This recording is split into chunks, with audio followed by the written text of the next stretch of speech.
Right, welcome back to left and right. Ramachandra గారు, ఈ case మనం ఇందాక అనుకున్నట్టుగా ఇంత చాలా కీలకమైన మధ్యంతర ఉత్తర్వులు వచ్చినాయి.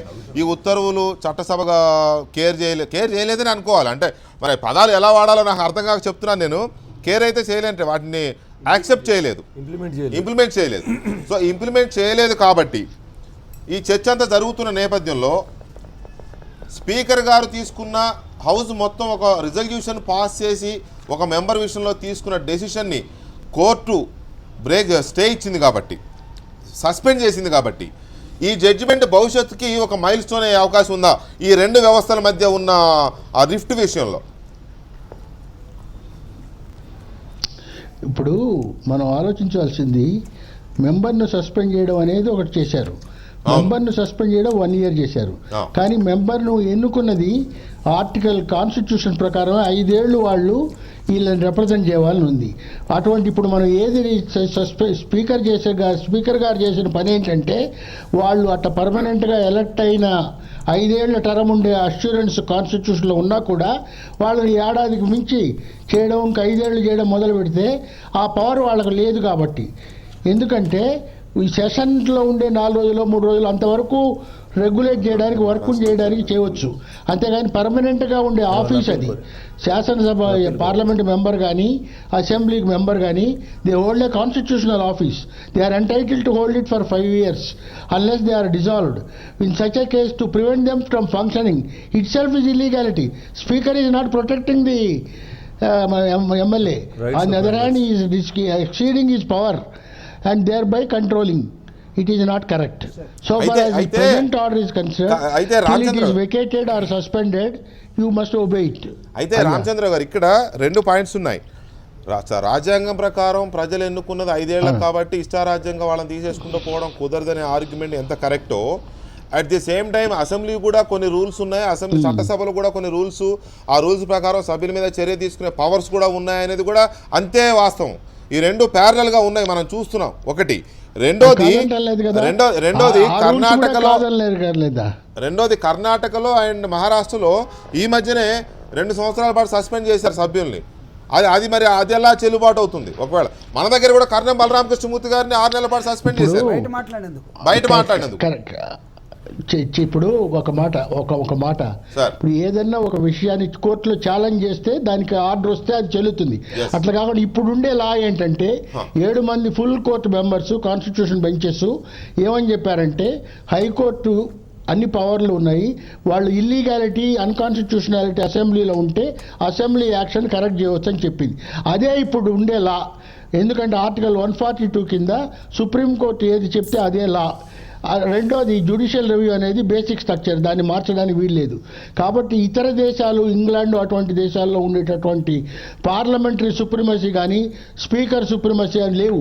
ఎంతసేపటికి అన్నిటికీ సుప్రీం కాన్స్టిట్యూషన్ లిమిటేషన్స్ ప్రకారం అన్ని వ్యవస్థలు, రాజ్యాంగంలో ఎగ్జిక్యూటివ్ కానీ లెజిస్లేటివ్ కానీ జ్యుడిషియరీ నడుచుకోవాలి. ఇప్పుడు ఉన్న పరిస్థితుల్లో ఇల్లీగాలిటీ ఉంది కాబట్టి హైకోర్టు ఇంటర్ఫియర్ అయింది. అది కూడా సుప్రీంకోర్టు కమ్మని చెప్పింది. కాబట్టి ఈ పరిస్థితుల్లో రేపు అప్పీల్ వేయవచ్చు. అప్పీల్ వేసుకునేది కూడా ఒక ముఖ్యమైన రైటే. కానీ అప్పీల్లో స్టే లేదు కాబట్టి ఈ ఉన్న ఆర్డర్ను అమలు జరపడం మీ ధర్మం. రైట్ రఘునందన్ గారు, మనం కర్ణాటక ఎగ్జాంపుల్, మహారాష్ట్ర ఎగ్జాంపుల్ తీసుకుంటాం. అఫ్కోర్స్ వాళ్ళు అప్పీల్కి వెళ్ళకపోవచ్చు, కానీ 2 ఏళ్ల పాటు, ఏడాది పాటు చేసే రైట్ స్పీకర్కు ఉంది, హౌస్కు ఉంది అనేది అక్కడ ప్రూవ్ అవుతుంది. ఆ సభ్యులు అప్పీల్కి వెళ్ళారా లేదా అది వేరే విషయం, దాన్ని మనం కాసేపు పక్కన పెడదాం.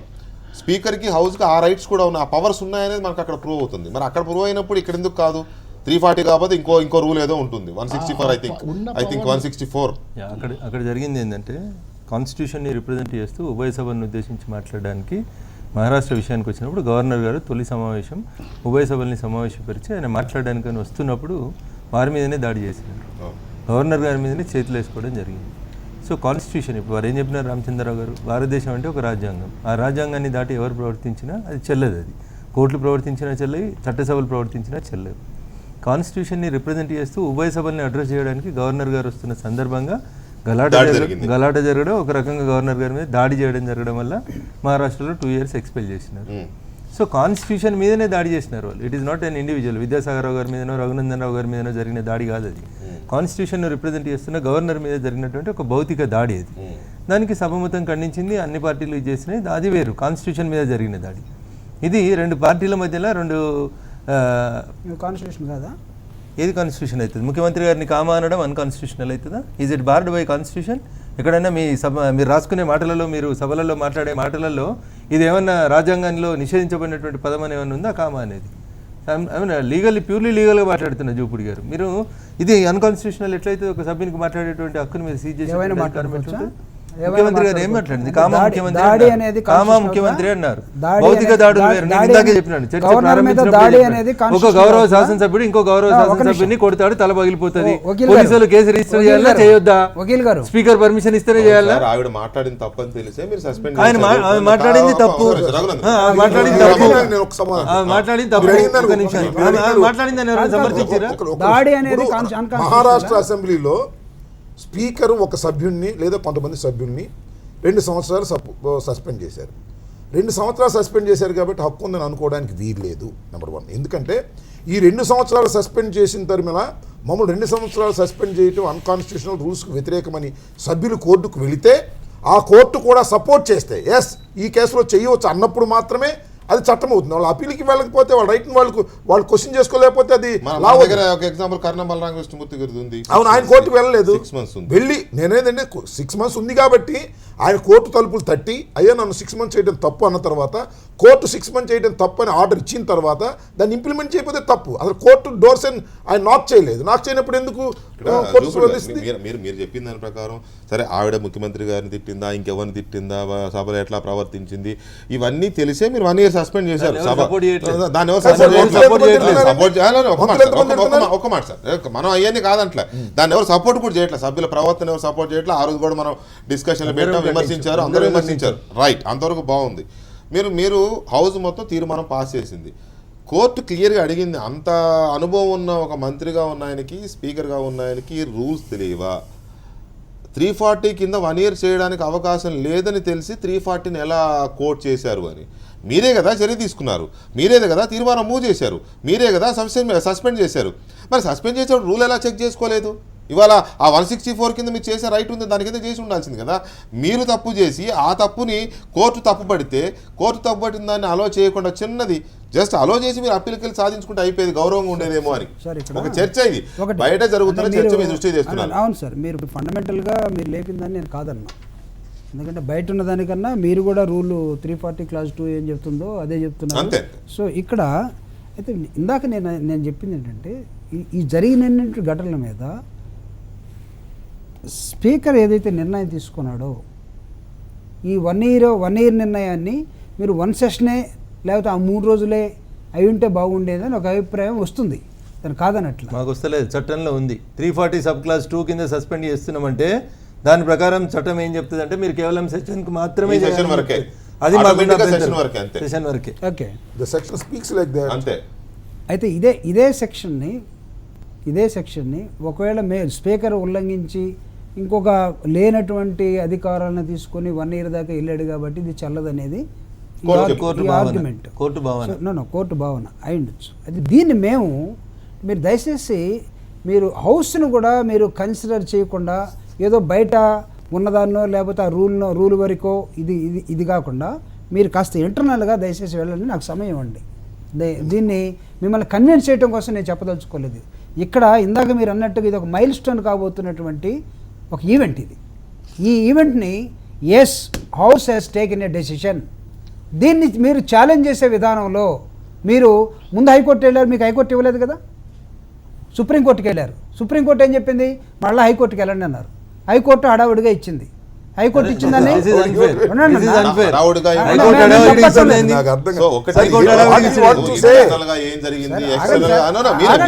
నేను మళ్ళీ మిమ్మల్ని చెప్పమంటున్నా, ఏం జరిగింది కోర్టు అక్కడ ఉన్న సర్కమ్స్టాన్షియల్ ఎవిడెన్సెస్ కానీ లేదా సాక్ష్యాలు కానీ వీటి ఆధారంగా కోర్టు మూవ్ అవుతుంది, ఆర్డర్స్ ఇస్తుంది. ఆర్డర్స్ని ఒబే చేయడం తప్ప ఈ దేశంలో ఇంకొక గత్యంతరం లేదు. ఎందుకు ఒబే చేయలేదు? ఆవిడ గౌరవంగా ఇవాళ ఆ ఆర్డర్స్ని ఒబే చేసి ఆవిడ గౌరవంగా రానిచ్చి మీరు ఇంకా మీ దగ్గరే ఉన్నాయి కదా, ఇవాళ ఏదో మూవ్ చేశారు కదా, ఏంటది ప్రివిలేజ్ నోటీసులు ఇచ్చారు కమిటీ ముందుకి. అటువంటి చేసుకుంటే మీకు అవకాశం ఉంటే జీవితకాలం చేసుకోండి, మీకు పవర్స్ ఉంటే గౌరవప్రదంగా ఎందుకు రానివ్వలేదు ఇవాళ అనేది. ప్రివిలేజ్ కమిటీ రేపు కూర్చుంటుంది, దాని మీద డెసిషన్ వస్తుంది, మళ్ళీ స్పీకర్ మళ్ళీ నాడు దీని మీద డిస్కషన్ చేస్తారు, అప్పుడు కూడా డెసిషన్ ఉంటుంది మండే దాకా. ఆగండి కొద్దిగా. అయితే ఇక్కడ ఇది ముందే చెప్తున్నా, ఫిక్స్ అయిపోయారు. ఇదేదో కోర్టుని గౌరవించకపోవటం అనేది కాదు ఇక్కడ. The house and it's business, this is most important. ఇది ప్రభుత్వం చూస్తున్నటువంటి, హౌస్ చూస్తున్నటువంటి విధానం. దీన్ని మీరు కోర్టు సుప్రీం అవుతుందా, లేకపోతే బిజినెస్ రూల్స్లో whatever may be the 340(2) business రూల్స్ని కోర్టు డిక్టేట్ చేయగలుగుతుందా? This is the question now.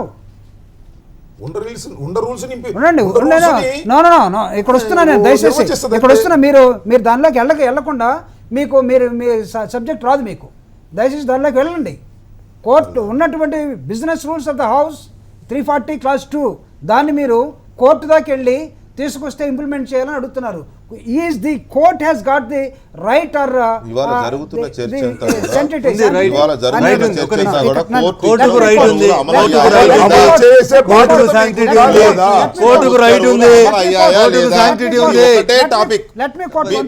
December 18 ఏం జరిగింది, అంతకుముందు ఏం జరిగింది, ఆ తర్వాత ఏం జరిగింది, ఇవి కాదు. ఇవాళ జరుగుతున్న చర్చ అంతా కూడా కోర్టు ఇచ్చిన మధ్యంతర ఉత్తర్వులను ఎందుకు అమలు చేయలేదు, చేయపడగల కారణాలు ఏంటి, ఒక గౌరవనీయమైన చట్టసభే అమలు చేయకపోతే రేపటి నుంచి సామాన్య పౌరుడు కోర్టుని ఎలా చూస్తారు, ఇవి కదా చర్చలన్నీ వస్తూ ఉంటాయి. సో ఈ ఒక్క పాయింట్ మీదనే చర్చ, అంతే తప్ప ఇంటర్నల్గా ఏం జరిగింది, ఎక్స్టర్నల్గా ఏం జరిగింది, ఆఫ్ రికార్డ్ ఏం తిట్టుకున్నారు, ఆన్ రికార్డ్ ఏం తిట్టుకున్నారు, what is the mood of the house, Jupudi గారి మూడ్ ఎలా ఉంది, వెంకటకృష్ణ గారి మూడ్ ఎలా ఉంది, ఇవన్నీ ఇమ్మెటీరియల్.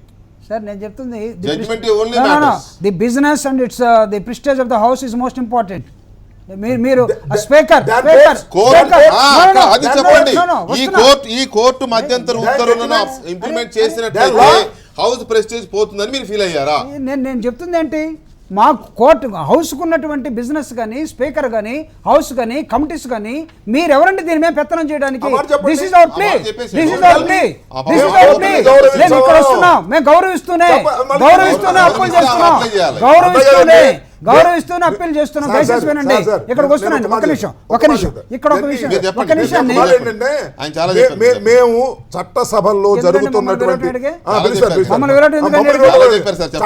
చట్టసభల్లో జరిగేటటువంటి ఏ అన్యాయాన్నైనా, ఏ అక్రమాన్నైనా, మాకు ప్రధాన ప్రతిపక్షంగా గొంతెత్తి అరిచే వాళ్ళనైనా రూల్స్కు భిన్నంగా మేము చర్యలు తీసుకుంటే ఈ భూమి మీద ఎవరూ మాట్లాడడానికి వీల్లేదు, అది న్యాయస్థానాలు మాట్లాడినా కూడా మేము లెక్క చేయము అని చెప్పేయండి సార్. ఎందుకు వచ్చిన గొడవ?